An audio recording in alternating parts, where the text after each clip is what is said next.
Name is Mahrez, Mahrez के मायने है ख़ास शख्स। नाम है अज़मीर, अज़मीर के मायने है नेक, दीनदार और पारसा। अगला नाम है ज़ुरैन, ज़ुरैन के मायने है खुदा का तोहफ़ा। अगला नाम है अर्शियान, अर्शियान के मायने है जन्नत और रोशनी। नाम है अर्शमान, अर्शमान के मायने है अर्श का शहज़ादा। नाम है आलियान, आलियान का मायने है लंबा और सेहतमंद। नाम है ज़ुरैज़, ज़ुरैज़ के मायने है रोशनी फैलाने वाला। नाम है ज़ायान, ज़ायान के मायने भी खूबसूरत के हैं।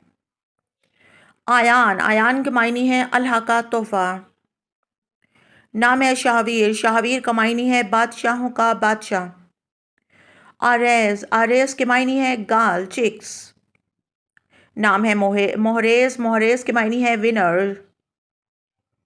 नाम है ज़बियार, ज़बियार के मायने है बहादुर, शेर और निडर।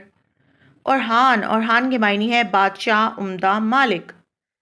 ज़ोहेर, ज़ोहेर के मायने है चाँद की पहली किरण। नाम है अहमीर, अहमीर के मायने है शहज़ादा। नाम है आलियान, आलियान के मायने है आला दर्जे वाला। नाम है रामेज़, रामेज़ के मायने है खुश शक्ल।